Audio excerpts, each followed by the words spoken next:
Hello. Happy Friday evening. So we made it to the end of the week, guys. I'm really hoping that you guys had a really good, productive week. And that little bit of sunshine that we got in the St. Louis area halfway through the week, I hope that you guys were able to get out there and kind of absorb some of the overall warmth and energy that we had that day. So the exciting news is tonight we are wrapping up the Suit of Cups. So for those who've been tuning in, and we've made a lot of progression, especially the people who've been with me, since I started teaching the major arcana and transitioning into the minor. We are really doing our legwork, researching these cards and learning about them. And I think that's a beautiful thing. And so tomorrow we will start the court cards for the Suit of Cups. So they're separate. The court cards, so these figures, it'll be the Page, Knight, Queen, and King.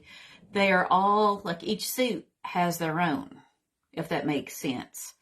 So we're going to delve into, say, the Page of Cups, Knight of Cups, Queen of Cups, and King of Cups. So Saturday will be the Page.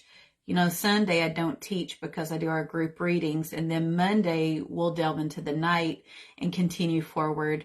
And then I think that our next suit that we will do will be the Wands. So we'll go ahead and we'll knock the Wands out for our next suit. And I'm really looking forward to continuing on this journey with you guys. And I'm always open and responsive to any ideas, because I want to make sure that you're learning and having fun and that I'm supporting you in your tarot journey. So just shoot me a message and let me know. And of course, I'm a tarot reader and I sell candles. So if you would like a reading from me, feel free to book one on www.mountaincrowtarot.com. You can also shoot me an email at mountaincrowtarot@gmail.com. So yeah. And I think that sums it up. So now we're just going to get to it. So tonight we are reviewing a really happy card. And honestly, it's not just my opinion. It's based on various books and things online. This card is known as the happiest card in all 78 cards. This is known as the most joyful card. It is a card of happiness. So we are looking at the 10 of Cups. So here is the Roman numeral for 10. And we are seeing what appears to be a couple. And again, gender is always neutral when we're talking about sex and tarot. We're talking about the overall energy. Okay, and I always say that in case I have people who are new who are like tuning into these.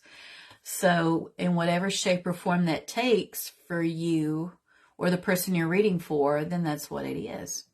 So this shows a couple, and this gentleman has his arm wrapped around this lady around the waist. And so otherwise their arms are outstretched. So they very much are present in the moment. They have worked hard to get to the end of the Suit of Cups. So all of the trials, tribulations, obstacles, feelings of loss, you name it, everything that we've covered has led them to this. So this is a really exciting thing when you think about it.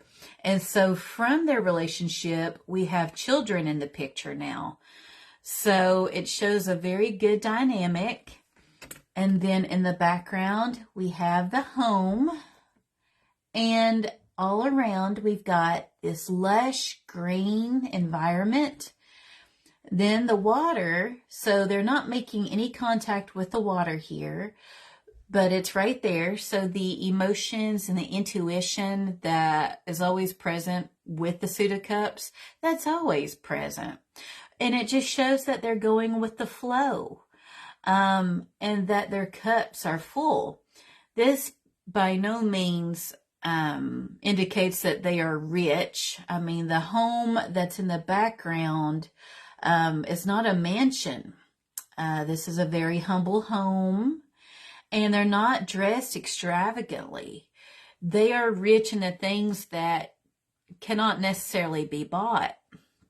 So when people get this card, so we're always talking about relationships, career, and finances. So with this, when somebody gets this card, it could reflect that their like romantic relationships have done well. They've continued to get more serious. There's a commitment there. They've went through some stuff to be together and successfully had stayed together. With work, it shows that camaraderie, that it's not somebody that is working, say, very compartmentalized and not interacting with others type of a flow or energy.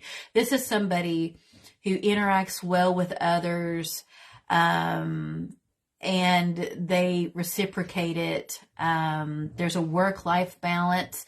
So see, like, these people have time to be at home and be with their children and be outside and be happy. And so that's what that is. And with finances, again, it doesn't mean they're rich, but it does mean that their needs are being met to where they're not struggling financially with this. So I thought that was really cool to point out. Let me see here. I think really that's the gist from the top of my head. And I thought it was really cool when I was doing my research. So Rachel Pollack, had referenced how with the Nine of Cups, we had this character here who's very smug and happy because of all of his accomplishments. And he takes pride in that. But there's not a significant other. There's no children in this picture. It's all about this individual finding their way. So instead of staying this way, this gentleman, and again, gender neutral, it could be a female too, used those blessings and accomplishments and applied it toward others to form a community, and to where instead of keeping all those blessings to themselves, they shared it with their loved ones. And another cool thing I saw about this card too is it could reflect when people are having weddings, celebrations, which would be the same as, say, a party where they've got multiple generations of people and they're all interacting well, and there's that respect and that knowledge sharing, and it's just a really cool environment because we've got different generations here, and they're getting along well. They're along the same plane. So it's not like the kids are way far away from the adults. They're located right next to them, and as a unit, they are happy. So I thought that was pretty cool. So I will review what I've written down for this card. So for meanings, we're looking at prosperity, joy, family, contentment. So with career, we've got peace and harmony. So there's no big transitions or changes with work. So when people get this card and say if there's an inquiry, however you say that word, about work, this is a good time to start group projects. Collaborations with others go well because the energy is there, This could also mean finding a new home. So I thought that was cool. I had mentioned this is a reward for the hard work. It's paying off. They have prosperity. They're comfortable, content, happy. Let's see here. And I like, again, their arms are open wide, so they're conscious of all of their blessings, everything they have. It may not be the fanciest, as say the richest person or whatever. They don't need all that. They have each other and their needs are met, And to word it the way that Rachel Pollack did in her book, so when the lonely self-satisfaction of the Nine of Cups, which we covered yesterday. And if you didn't watch the Go Live, feel free to check it out on our group page or on YouTube. So the lonely self-satisfaction of the Nine of Cups is shared with others to create a true sense of family and community. And I loved how she worded that, because you can see, again, the evolution, you know. Now let's say if, because you know reversals happen, if this card is reversed. So it could represent, generally speaking, the opposite of the base meaning when it's upright. So when it's in reverse, it means that there's discord in the relationships. So it could be from that generational aspect that different generations within a family unit do not get along well, do not see eye to eye. There could be a slight in an inheritance to where somebody feels like, you know, why didn't I get whatever? You know, because I've done this or that, or I was entitled to it, you know.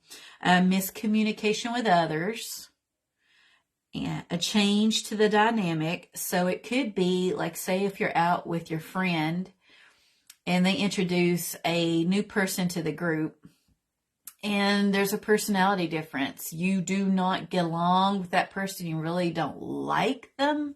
And that happens. We all have different personalities. Sometimes we don't mesh, and that's normal, and that's okay. That can cause this feeling of discord instead of that cohesion and feeling secure and happy in the unit that previously existed. Now, when you have somebody new come in, it changes the whole group dynamic, which I think I remember from a long time ago. I had training. It's forming, storming, norming, and performing. So the reason I tell you guys that is that's a normal part of any change to a group dynamic. You will go through that storming phase because the addition of people change the dynamic of the group, same as if somebody leaves. And that's more so talking about careers. It definitely changes things. It's still more so though, because of this really exuberant, happy, joyous feeling to this card. Even when it's in reverse, it's not a bad thing. Generally speaking, these are very nominal things. They may be short-lived. So I thought that is a cool thing to consider and put out there. It's also not, if somebody has this in reverse, they also don't realize all of their blessings. So they're taking for granted the good things that they have with their life and their family when they get this in reverse. So I like that viewpoint on it. And again, this, I don't think I mentioned it because it's out of habit. I'm so used to you guys following along with me. This is the OG. This is the card from the Rider-Waite-Smith. This is like the foundation of tarot. So this is what we reference as far as like the foundation of tarot. So now I'm going to go into other cards for comparison.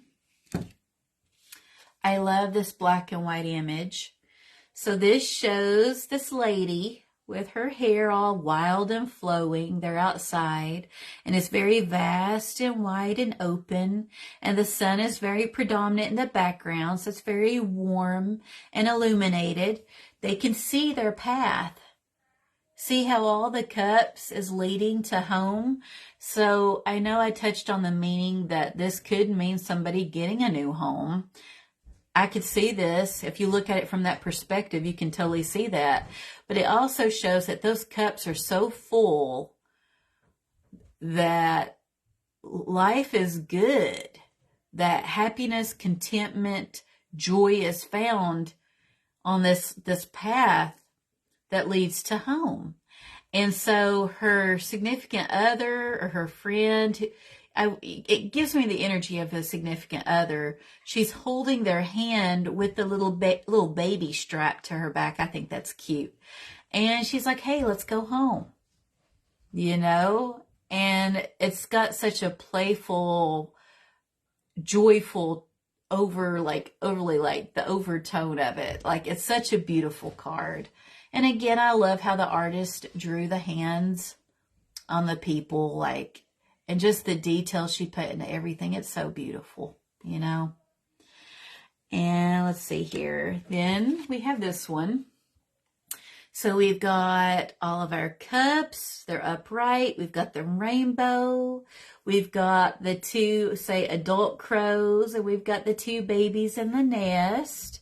We've got beautiful flowers, red. So I'm always telling you guys to look at colors. Red meaning victory, green meaning growth and abundance, blue meaning loyalty, truth, you know, yellow, illumination, warmth. So take note of the colors that the artist used in this card. I love it. I think it's so pretty, right? And then here from my Wonderland deck, it's the king and the queen here, and they're just taking a leisurely stroll, enjoying each other's company. And then in the background, those could be, say, their children, or maybe like, you know, their nephews, but there's some sort of extended family. Being that these two are chess pieces, I would lean toward that being their children. And so they've worked hard to protect their home, and they've had to establish boundaries. So at times saying no when it was appropriate, prioritizing what was best for them and the needs for their family. They worked very hard to line up these 10 cups together to make their family unit safe, secure, and work. And I love that the clouds are this pretty, like, pink white. Like when you think of pink, I think of rose quartz. Go figure. I'm a crystal and rock person out of many things. I think of rose quartz when I look at these clouds, which you think of love. So very much they have love. The path is very wide, well established, illuminated. We've got that green growth here, pretty blue skies. I mean, it's awesome. Hi, Tim. I see you hopped on. This one, again, we still have the same theme of family. So here's this couple, and it's like they're chilling out on part of the rainbow. Like it's wrapped around them in such a way. It's almost like, what do you call it? That you lay down on outside. A hammock. The rainbow reminds me of a hammock. And the kids are in the background and they're having fun. And so we've got all the beautiful colors of the rainbow. We've got blues, greens. The cups are all sorts of different colors. And it's just, there's a beauty and a symmetry to it. And they're just content and they're present. I like how their feet are crossed and how they're leaning into each other. And you could just feel the good vibes off this card. The kids are having fun and playing. So like for me, this reminds me of a summer day and sitting on the back porch with something on the smoker. And I'm having, say, a cold beer, which I'll have occasionally. I don't want to sound crazy. I'm not. Occasionally I have a cold beer or a sangria. Tim makes really good sangrias. And I'll sit on the back porch, I'll listen to my music, I'll watch the little wild birds eat the bird seed we put out for them, and I feel the wind and the sun on my face, and I am happy. I don't have to be rich and have everything. I am happy being right where I am in that moment. My doggies are outside with me, and life is good. And that's what I would encourage you guys to think of when you think of your 10 of cups. Is where are you with other people that you consider to be in your family unit? And those don't have to be flesh and blood. These could be friends that you love and hold near and dear, relationships with other people within your community that you're close to or you make efforts to be close to, and you find that commonality and companionship. And just you support each other, uplift each other, provide that stability, that calm in the storm. And you know, no matter what happens in life, that everything's going to be okay. You don't have to be rich and have everything stereotypically that society tells you got to have. at the core of these cups, when we're talking about emotions and intuition, it's what's making our inside happy. It's not just the material stuff, And so, of course, I always end it with a card not based in Rider-Waite-Smith. And so here we have two herons, and it looks like they're about to take flight. And right here, there's one cup that's upright. And again, we've got that brown grass like we've had in some of the past couple cards. They're looking up at the sky, and again, they're about to take flight. But again, other than these two possibly being mated, I don't know enough about herons to know if they mate for life or anything like that. But it doesn't tell me anything like our other cards do. And again, that's why when you're learning tarot, you have to invest when you're learning in a card that is based in the Rider-Waite-Smith. And there's so many awesome variations that are still based in Rider-Waite-Smith. But like I always say, if you are like in love with a deck that is not based in Rider-Waite-Smith, then I'd get you a book that say goes over the Rider-Waite-Smith. They'll generally have a picture of the card and all the info, like the description, the meanings with the upright reversed, and then have your card that's not based in Rider-Waite-Smith right next to it. Gosh almighty, guys, I'm getting tongue-tied. Okay, let's see, here's that. And again, I love the common symbolism. It just makes sense to me to have those themes carry over. And it makes it a lot easier when people are learning how to read tarot. They can really see the commonalities with these cards. And again, I love the use of color. It's just such a pretty, uplifting card. So that wraps us up for tonight. If you have any questions, please don't be shy. I don't believe in any stupid question. I really dislike that that's even out there. There's nothing worse than having a question in your head and not asking it. And you would have correctly determined I was the person when I was in college. No matter what class it was, I would raise my hand up and ask questions, especially when somebody sitting beside me would be like, Kat, I don't want to ask it because I'm afraid of looking stupid. I honestly, if people thought I was stupid, that's their issue because I know I'm not stupid, maybe ignorant on certain things, and I know to ask questions and find the answer. It's okay to be ignorant. But what's worse is when you fail to correct any ignorance if you don't know something. And so that's our own personal responsibilities to ask questions and to be open to each other. And that's how we grow, is from interacting with each other. And ideally, I'd love to see more of that in our group because I know that we're capable of it. So tomorrow, we'll go ahead at 8 p.m. again. We'll go ahead and we'll do a court card. We'll do the Page of Cups. And then Sunday will be our group reading where I will read for our group for the week. I'll do a tarot reading and I'll pull an oracle card for us. And then we'll resume our tarot teaching moments on Monday. So I appreciate you guys immensely. I hope that you have a great weekend and you stay safe and bundled up no matter where you are. And I will talk to you guys later. Bye.